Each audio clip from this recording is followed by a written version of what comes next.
Podcast listeners, Ria Wong with you once again with Nonprofit Lowdown. Today, my guest, Krystal Covington, is the marketing consultant with Go Lead Consulting and also serves as a community outreach coordinator at the Hands of the Carpenter. And today we are going to talk about marketing on a shoestring budget. Krystal, welcome to the show. Hey, I'm so happy to be here. Thank you so much. Thanks for being here. So, Krystal, before we jump into all of the things, can you tell us a little bit about yourself and how you found yourself to where you are today? Yeah. So after college, I ended up finding myself in the nonprofit world inadvertently. I have been in marketing most of my career. I even did marketing in college, making flyers and helping to promote school programs. I worked for the school directly and I did a lot of volunteering. And when volunteering, they would always have me doing the marketing. So I did something called experiential marketing. And so it's just what I've been in my whole life. And I'm passionate about helping anything and anyone with a cause and with a purpose that matters, to really get the word out, because the best marketers are always working for the things that don't help anybody with anything, or like cookies that make us sick and all that. They have the best marketers on those teams. So there needs to be, really great marketing and really great marketers that support the things that matter in the world. So let's jump into some definitions for those of us who don't necessarily know the technical details. How would we, what does marketing mean, right? Because we hear about like marketing, branding, advertising, PR. Like, what does all of that mean? There are so many different pieces that fit together to help us get the word out about what is being done at your nonprofit. So, for example, you have to do some marketing to bring in the people who need your services. And that might be putting up flyers, that might be posting to social media, that might include going out to events and having a table and telling people about what you do. That is all part of marketing. So any of those aspects of spreading the word about what you do is marketing. Usually when people start going into the sponsorship area, trying to get people to donate or sponsor events and things like that, it's called development. But there's a really close hand-in-hand relationship between development and marketing also, because the marketing work, spreading the word about the impact, makes it easier for people who might sponsor your events or donate to feel that trust, because they say, oh, I've heard of this before. I know exactly what you do. And that engagement, that familiarity helps them to feel trust to give their dollars, because um, the biggest thing that causes someone to not want to donate is a lack of trust. Either they don't have the money, which is, they either you have it or you don't. But if they have the extra money and they do donate, it's a matter of if they like your mission and what you're doing. And then the biggest barrier after that is, do they trust you, and are they familiar enough to feel like they know you're going to use the money in the right way, and they know that you're good stewards, um, in general, of that responsibility. Oh, that's such a great definition. And actually, it touches on something I'd love for you to speak about. Why is it, do you think, that there is tension might be a strong word, but that sometimes, marketing or communications isn't working hand in hand with development or fundraising? Because I feel like, to my mind, it's an obvious like 1-2 punch, like they're partners, but sometimes you can see the two kind of Yeah, at best siloed, at worst like in actual conflict. it's very psychological. So it's even, I've worked in the corporate world too. So even there is an interesting dynamic between the sales department and the marketing department. And so we at the I worked at a financial company. At the financial company I worked at, we actually did a lot of things to try to create relationship. And part of that psychology is the fact that we as marketers often feel like we don't want to be held responsible for sales and for money and for revenue generation. Most of us are afraid of that. We just want to be the people who, look, I buy your ads, I put the things out there, I make sure there's statistical um results. But when you start getting held responsible for financial results, it's really scary. And it is really hard because you're doing all this effort and you're expecting a return. And when there isn't one, it's stressful. And so if marketers can stay away from that, they'll, stay away from that world as much as that they can, and just be accountable for these numbers of, look, lots of people looked at this, lots of people clicked on this, lots of people saw this. But did it get anything? And that's the part where I'm always terrified, because I need it to get something. I really don't feel comfortable if I'm being, putting this effort and putting this money in and it's not reaping any reward. Because I know as a business person, a business owner, that hurts my business if I'm spending money on something and it's not working. Development doesn't always want to have a great relationship with marketers, because they also might resent us for being so standoffish about the money. And so the development folks are like, look, just get me the flyers I need, just get me the stuff I need, and stay out of the way, and don't cost the company so much money that I have to do more work. So it's one of those things where I've realized that we need to have good communication. We need to have a close relationship, and not just be, okay, I make some flyers for you when you say you have a meeting. I can help you put together this stuff in response to what you're doing. No, we should work together to decide what you're doing and figure out if what either one of us is doing is functional, to kind of figure out how can we collaborate to make sure that what I'm doing coincides with what you're doing. So for an example, if I know I'm doing some pitching for television and we get an opportunity, then the development person needs to know, because there might be ideas they have of how to utilize that. So for example, they might say, okay, once this airs, give me the link. I'm going to share it with our donors and get them excited. And I might not think of that myself. Or, that development person might say, give me some clips. I'm going to be doing a presentation. And then I can put together that presentation to help them. And they wouldn't, again, know if I wasn't communicating and they didn't have ideas to share with me. And I can vice versa share ideas and say, you know what, you're doing this partnership here. Maybe I can try to get some news beforehand and do this. And, we can find a lot of different ways to partner together to boost the efforts of both sides of that. And I can still know that that person is ultimately responsible for the intake of the money, but I'm helping. And then there's a pride in that. Yeah. So here's the thing that I didn't really understand when I was an executive director, which I didn't really understand the role of marketing as it pertained to fundraising. Because honestly, in my mind, and I'm not saying this is the right thing, but this is kind of how I thought about it, which is like, why would I spend my time marketing without a clear ROI? Like, if I can't point the finger to, like, I spent X amount on, PR, ad spend, whatever, and it yielded Y amount of donations, and like, why would I do it? Is that, I'm sure that's a common refrain that you hear. Yeah, it's a good question. So basically, what I say is this: if you have an amazing development department and everything is just flowing so great, and your relationships are so great and you're so well known in the community, keep doing what you're doing. If you're not, and you need to have that boost, then you need to have that marketing.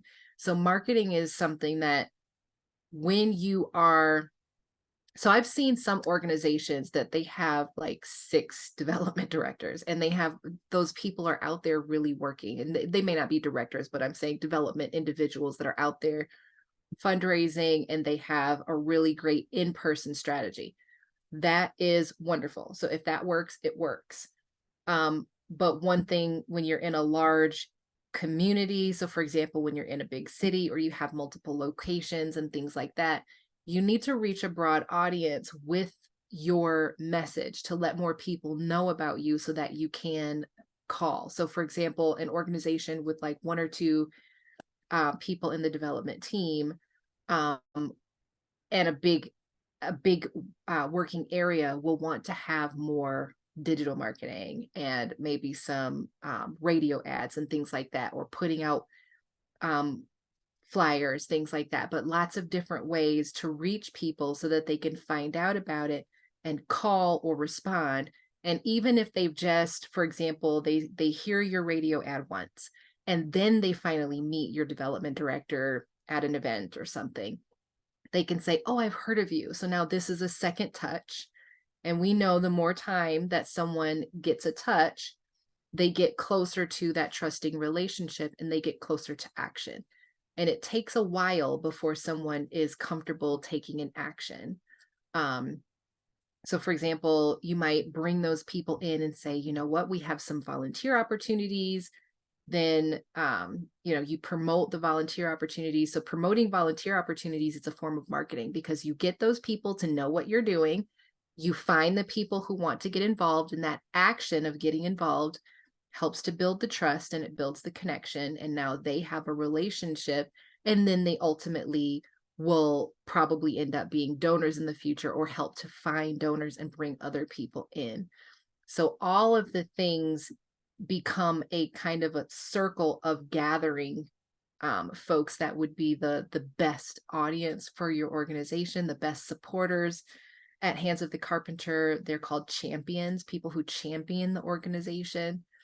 So digital marketing and all the other forms of marketing, like the PR, the public relations, and the branding, all of those things culminate into helping to make the job of development easier, because they help build that trust, and they make the job easier by helping to build a first or second or third touch from somebody that may not have ever met you or been at the same event as you, and things like that. For example, the other day, a week ago, I have somebody I need to follow up with. Someone saw one of the social advertisements that we put out, and then they said, this was with regard to Hands of the Carpenter, and they said, we pass by you all the time. Please reach out to our business. And it's a local business nearby that does like landscaping, I think. And they said, we're really excited to learn more about this. I didn't really know what you do. So they've been passing by on the way to work, basically. And the owner was the one that posted this and said, this is the owner, who to reach out to, and made a little note there. And so it's one of those things where if they hadn't seen that social post, that was that social ad, then they wouldn't have commented, and kind of they learned about what the organization does and said, oh my goodness, I had no clue, and I pass by all the time. And so it made that person excited, made them respond, and now they want to get involved in some way, and they want to find out how they can be a champion. So, okay, Krystal, let me ask a different question, because I know a lot of folks who listen to Nonprofit Lowdown are in small shops. They may be listening to you like, Krystal, we don't have bandwidth, we don't have a budget to do, big marketing things. So, and I will say, like, having, running my own business, I get very overwhelmed. I'm like, okay, there's social, there's organic, there's paid advertising, there's PR, there's like, oh, like it just becomes very overwhelming. So where do I even begin? Like, where would you recommend that people start if they've done nothing at all? If they have done nothing at all, the first thing I would ask them to do is this was something that I thought was a really easy thing to do, is basically come up with a really good social media post idea. So get a really good picture, and come up with a social post and ask other people to share it. So ask your donors, your volunteers, your community to share it. So send out a newsletter and say, hey, we'd love if you share this. And that's a really great way to get a nice boost of visibility. And it's just a simple action. And you can do that regularly. You can make it a part of your newsletter and say, here's this month's social share, and kind of make it a thing. There are also other things that are really easy to do. They sound intimidating, but if you have an event coming up, or if you have something that you've accomplished, literally just go to your local news, the one you like to watch, or just open up all of them and go to the contact page, find the news at so-and-so email address, and just send them a quick message that says, hey, our organization just accomplished this, just wanted you to know. And you never know, they might respond and say, oh, that sounds great, can we do a story on this? Yeah. Those are just easy actions that can get you some potential visibility, and they don't take much time or any money. So, and this might be a little bit in the weeds, because I know this is not about a social media specifically, but there are all these social platforms out there: LinkedIn, Twitter, now Threads, and X, and I guess Twitter's now X, Facebook. Instagram, Pinterest, did I say TikTok? Like all the things, right? Very overwhelming. Yeah. If I wanted to get started, as you said, with just one, like which platform should I choose? That will depend on you. So basically, I'm seeing in my mind, I'm seeing someone who's a founder of a nonprofit, who has a small organization or something. And they're doing a lot of the work on their own, or they have one um, person that's managing operations, and that operations person is trying to do all the things. And I would just say, whatever they like the best, just do that. Because at this point, there are too many. And when you stretch yourself out like that, you're not gonna see much action on any of them. I even back in the day, so I ran a membership organization for years, and it took, even back then, I started it in 2013. It took years to get to 5,000 Facebook followers and to build the audience. I think Twitter had like 2,000 something, LinkedIn maybe 2,000 something. So it was like all those years it took to build to those thousands of followers. And that was with years of me posting regularly. I would boost with things with $5 ads. I would just do a $5 boost on anything. At one point I think it was a $50 budget a month, and I would just do a $5 boost on any video that I did. And that would help me to get that visibility and make sure that people following would see what I posted. But at that time, I was focused mostly on Facebook. And I said, I'm going to have a profile on these other places. I had one of those tools that let me post whatever I posted to Facebook could go to the other platforms, even though it wasn't in the language of Twitter or perfectly suited for those things. My primary was Facebook. So I said, okay, whatever goes on those other ones, it just keeps them active. But what goes on Facebook is it needs to be really good for Facebook, and it needs to focus on that primary style. For example, if you were doing TikTok, it's a very different style. I know that every platform had started to create their own kind of TikTok thing that you can do there. So they're trying to mimic that because it's become super popular. But TikTok has its own format and style. And so if you're going to do TikTok, you focus it on TikTok and don't put a Facebook post on TikTok. So and all of that again is just, where is your comfort zone where you're going to feel like you know what you're doing and you are aware of how that platform functions and how things become successful on those platforms. And always have an open mind to understand it's not going to, I see all the things where somebody says, oh, I did this one thing and I blew up and I went viral and I have all these followers, and you cannot get discouraged by seeing these things. You never know if they bought those followers, if they are real, if they joined a group, where sometimes there's these groups where they follow each other and create these interrelationships where they boost each other. Those things still work and people do them. But you never know what they did. And it may not be for you to have 100,000 followers. Did 100,000 followers bring $100,000? It may or may not. Mm-hmm. So you have to just kind of understand and have expectations that your goal is to just start doing the actions, and those actions over repetition over years help to build more visibility, help people to find you where they are. So some people do their searching on these platforms. Mm. So being searchable, being findable, it just is a cumulative effort. Your main thing in nonprofit is always development and making sure that you have whatever you're applying for grants regularly, you're reaching out to build relationships with people, you're asking folks for more introductions to the next person and the next person. So you start building that list in that way, because those in-person relationships, when it comes to getting the bigger dollars, that stuff is it's always the most essential. And then So your marketing follows that.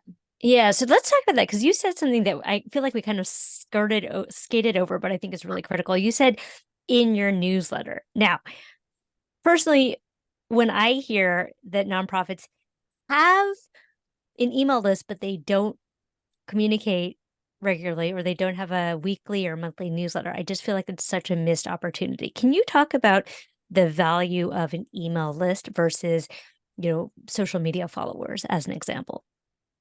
Yeah. I will use my own behavior as an example. So there are things that I'll look up and I'm interested in. So for example, I wanted to start getting into linen and natural cotton clothing. And so, but I'm not ready to buy it now. So I went to look for websites and then I said, where's the newsletter list? So I could find that newsletter list and put myself on it so I can get communications. I know that some of those websites have not emailed me at all. So I don't know if I'll ever find it again. So if they will email me when I do have the money set aside to spend on those new clothes so I can have my natural cotton clothes and my natural linen clothes, I will be ready when they email me. When you have people on your email list, it's a sign people today, they don't want to be on email lists. And it's very hard to build an email list. And so when people are on that list, they want to hear from you. They joined it so that they can know what's happening and keep being reminded that you exist. And when they go all this time and they do not unsubscribe, they're really interested. And so you need to be talking to them. It's very essential.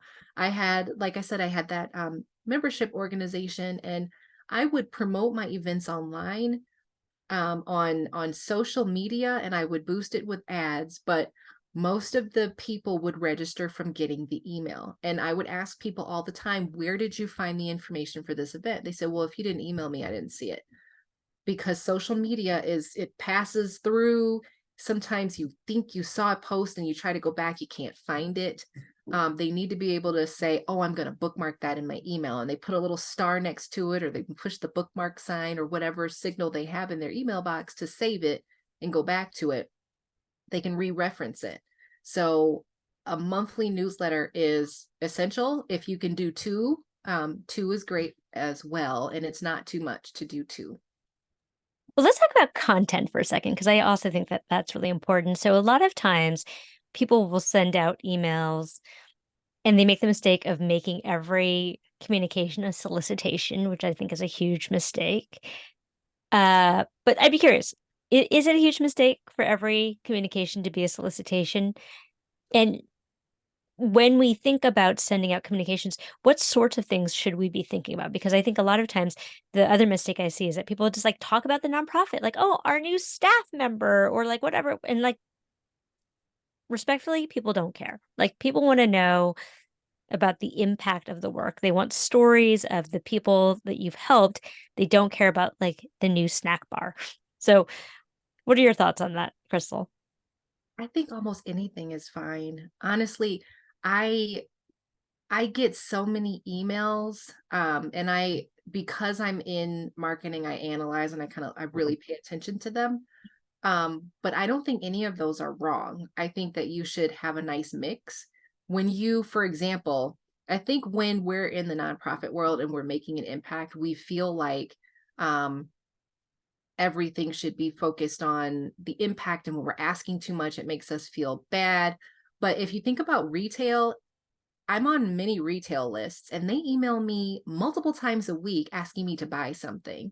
And so, and it's okay for them, but for some reason we feel like it's not okay when it's the nonprofit, but it's okay if that's what you need to do, and people want to give, you can continue to ask every month, and you can also add some stories about what's going on. So, for example, for Hands of the Carpenter, the organization features a story of a woman that has been supported through the program in every newsletter, and that's what the newsletter is about. Underneath it is any ask events, things that are going on, and there's always a donate now button. For some emails that I receive that I think are really great. So there's a couple really big organizations that I love. They do a lot of events. So they focus on their events, and they part of their social enterprise model is they make money on the events because you pay for them. And so they are soliciting almost every newsletter. So they have some awards that they give out, but those awards again have event that it's related to, and the event costs money. So I think they're kind of mixing this, apply for the award. Here's what we're doing. Here's some thought leadership, some things that we're seeing in the world that we think you should imitate. And then here's an ask for our next event. And so I don't think it's a problem at all that they put the events in almost every newsletter. And I don't think it's a problem at all that they email. I know I get them at least once a week. Sometimes I think they're multiple times. I could probably look at my email box. I'm not going to share the organization's name, but I can probably look at my email box and find 4 of them. And so, and I have not unsubscribed. And so I think because I admire the organization and what they do, and I just keep looking at it and thinking, well, one of these days I'm going to go to the next one of your upcoming events. Yeah. So I think there are two things here that I really want to lift up. The first thing is I think we have a fear of emailing our list too much and fearing that they'll unsubscribe. So I mean the truth is like if someone's going to unsubscribe, they're never going to be a donor to you anyway. However, I do think that there is something to be said for sending emails and communications that are value additive, right? So I think the question that we really as nonprofits have to ask is like, what is the value to my donor for this email? Does it teach them something? Does it delight them? Does it touch them emotionally? Like, does it connect them to a community? Does it invite them to a thing? Like, what is the value I'm offering before I ask for value back? Yeah, I like that. I love the concept of value, but I also want to make sure because I know who the nonprofit audience is. I want to make sure they know it is okay to ask, and it's okay to ask regularly because we all as donors need to remember that, oh, you need something from us too. We're not just here to admire you. We do need to support, and knowing how to support, even if some of your emails are how we can support as volunteers and putting your volunteer opportunities in an email, things like that, events that you're hosting, it is an ask as well. And that's okay to continue to do that. But I think it's part of the spirit of people who are helpers to feel like they shouldn't ask for anything, even when they really need it. And so I want to Yeah. make sure that they feel confident that it's okay to do that. And if all you can do is get out in a newsletter, um, as many times as you can and just let people know about events and donation drives and things like that, that's also okay. So you don't have to feel like, oh, I haven't sent out a newsletter with any information recently or anything informative or fun. So I can't do an ask, but you still can. You do not have to feel like you can't put that out there. Hey, I agree with you. I think we can't be afraid to ask. I Yes. guess I differ a little bit in that I think um y- not that you can do anything you want, but I think the likelihood of success is probably better if you warm up your audience. So sometimes the mistake that I see is like you haven't communicated with your audience all year, and then like Giving Tuesday rolls around and you bomb them with a million solicitations. I'm like, whoa, like where have you been this whole time, right? So I just think there's something to be said too about like Yeah. warming up the audience before you spring the question. Last question for me, and then there's a fun question coming in from Sohini. If I'm listening to this and I say, okay, Krystal, I hear you. I know marketing is important. What is the bare minimum that you think that I should do if I'm like a single shop, no development department, no communications department? Hmm. The bare minimum that you should do if you're a single shop and you don't have anything is always making sure that you are making calls, that you are continuing to build and rebuild relationships with people who have donated and asking them for referrals to other people who may be interested in learning more and keeping a volunteer community on hand because those volunteers can help you to spread the word more quickly. So if you only have a few hundred social media followers, nobody on your email list because you haven't worked on it, um, you can at least ask your volunteers to share things or to help you to build some new relationships so that you can have that coming. So those are the two main things. Okay, so making the phone calls, the volunteer list. What about the tier two? If I have a little bit more bandwidth, like where should I go next? If you have a little bit more bandwidth, I would make sure that you're reaching out to your local news on a regular basis because I'm a believer in PR. It is the biggest credibility factor. People love to see that you've been in the news. It makes great content. And the news loves to feature nonprofits. And so if you're doing great work and you have things happening, always reaching out to the local news. It takes no time. You do not have to have a publicist. I know that it can help because they're thinking of it. They can come up with the right timing and pitches and they know the emails and all of that. and have the connections. But my first times getting press, I had no clue how to get press, and I just emailed the news and said, hey, we're hosting an event and we're doing this, and they showed up.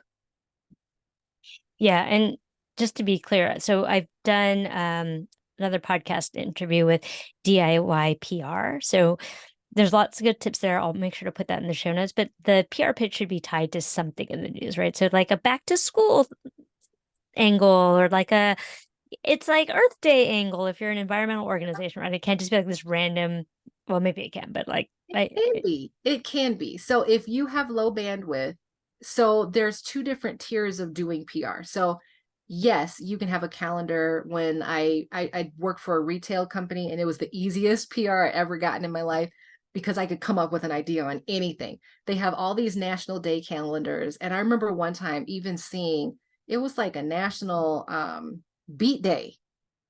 And I said, I'm going to call the news and I'm going to offer them a beet brownie. And I didn't even have a recipe. And I pitched a beet brownie idea. They said, come on and do the beet brownies. And so we made up a recipe for beet brownies. So, um, there's, that is one way of doing things. But the first time I ever got PR, and many other times, there's been other times that I will just send anything that's coming up to the news. And I want it to feel like for them, is easy. And I agree with what the DIY PR said, and they're correct. And that's what we do as publicists, is they're paying for publicity. We put out really relevant ideas. We tie it to the news and get them responding to things that are going on. So that is really essential. But if you're doing this on your own and you have 5 minutes a month to do something like that, you can literally get PR by just saying, we have something coming up. This is what we're doing, or this is what we've achieved. You might just say, you might have just accumulated your stats for the year, and you say, oh my gosh, we helped 600 people this year. And so you can reach out to the news and say, hey, we just tallied up our support for the year, and we've helped 600 people by making this impact, and just kind of putting that out there to the news website. And you can get a press feature. And they will, if they have some time coming up, they might just want to feature a nonprofit, and they can feature that. So that puts you on their radar. And if at the very worst, you've emailed them, they might have seen it, and now you are on their radar for the future. And they say, oh, that nonprofit sounds interesting. And then when something comes up, they've heard of you. So don't be afraid to just send them a contact email and say, hey, this is what we do. I love you on TV.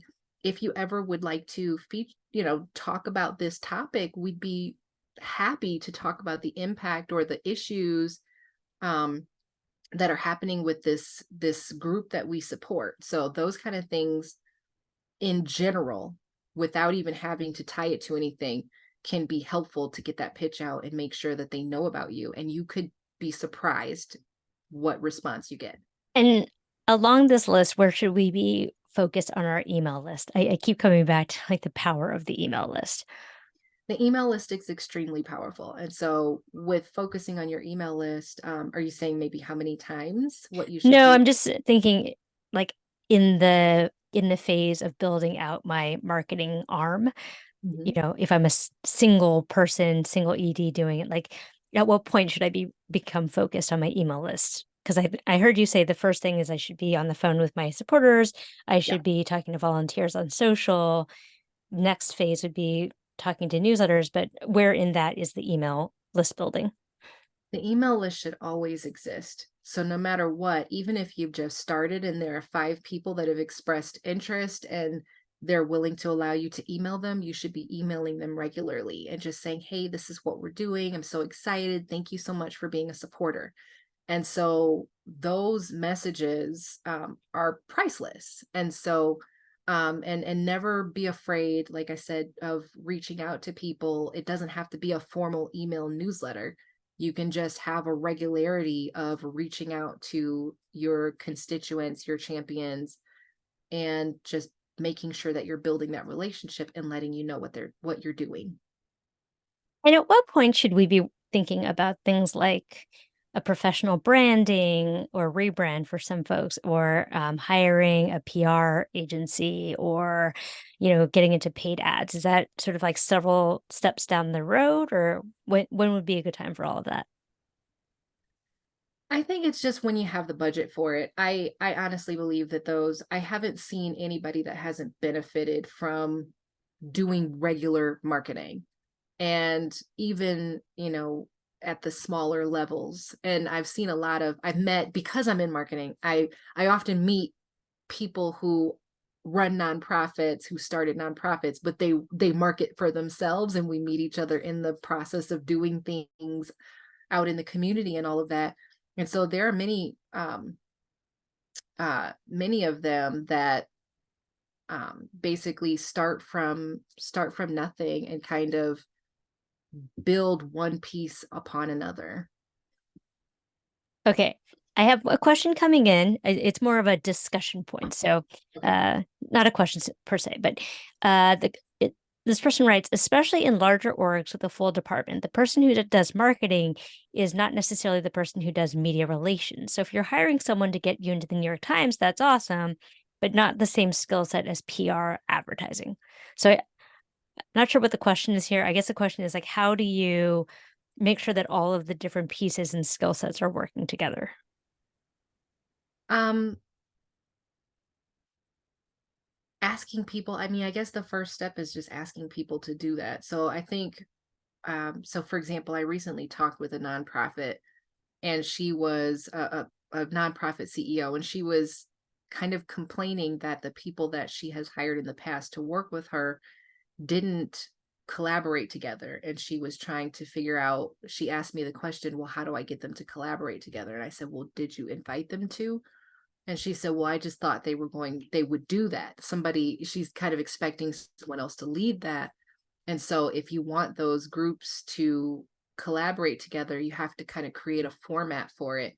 And some people do things like strategic meetings. You have to kind of work on getting a little bit of training sometimes for that, to know how to get people to talk to each other and collaborate, because people will think they're collaborating by just writing stuff on a board, but it doesn't go anywhere.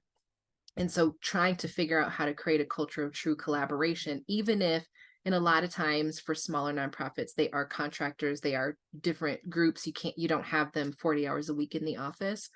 And that's even harder, but trying to facilitate those conversations and facilitate those opportunities for them to talk to each other, and letting them know it's okay. If you have an idea, please contact the social media team that I'm working with and tell them your idea to see if they think it makes sense. If you, for example, you PR firm, have an idea for PR, why don't you run it by the social media team and see what they have going, and how can you mesh what you're doing? Um, when I worked in for profit, and I had we had a larger executive team, I had regular work meetings with the social media director. I was the PR director, and we would coordinate our efforts, because that social media and PR, our ideas kind of blended together. You have to think of creative things, just like I'm looking at the weekly day, the holidays every month and all that stuff. He's doing the same thing, because he needs to come up with content for social. And so the two of us can collaborate on which, special days are we going to do. National Hot Dog Day, and what are we going to do, and how can we do PR and social to mesh well and boost the efforts of both. So what I'm hearing is to create a specific container and expectation that everybody is talking to each other. Um, I know I keep saying last question, but there's so many things to explore. So one of the things that I've heard, and I think makes some good sense, is this concept of a controlling idea that is the source of all of the different pieces, whether it's like your website, your annual appeal going out, the press release, da da da. Da. How do you get how do you help people get to that one idea that it's almost like the ring that unites them all, that one idea that unites them all? Because I think if you're in PR, you may have a different take versus if you're in content marketing versus if you're social versus if you're the development office.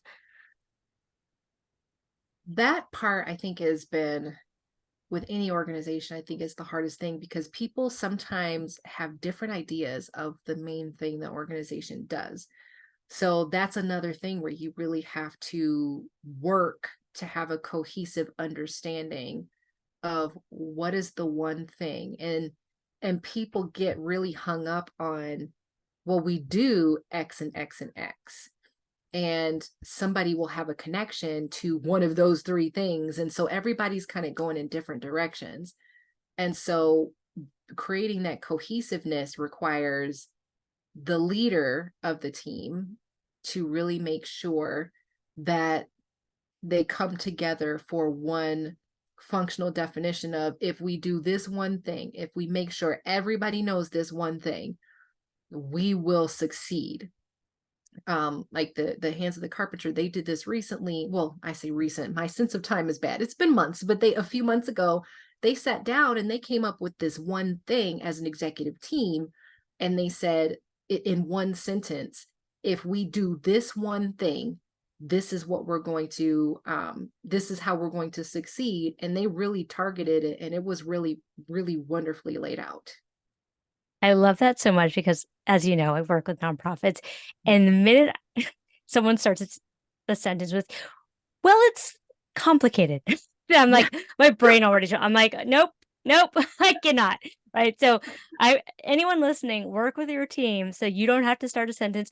Well, we do a lot of things, or well, it's complicated. Well, I'm like, no. Yes. I worked for years for a nonprofit that I had no idea. I would keep asking, what do we do? How do we make our money?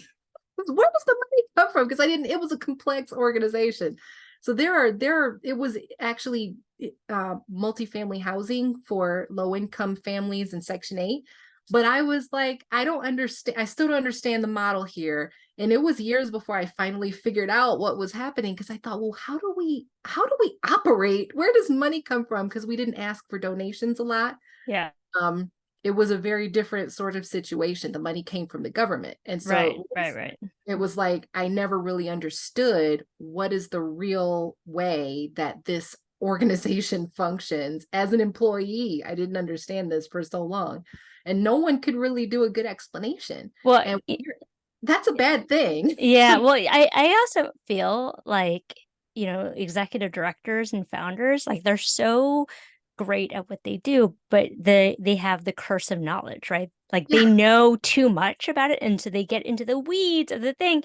And like as a normal everyday person, I'm like, I didn't need to know like the ins and outs of like all of the details of the program. Like a high level, 30,000 feet, like what do you do in one sentence, 140 characters? And like it's so hard for people to get to that simplicity, that clarity, that just like one sentence of like, this is what we do. So anyway, folks out there listening, that is the starting point for all of your marketing. Figure out the one thing you do in one sentence. And by the way, don't tell me all of the million things you do, even because like what do you do?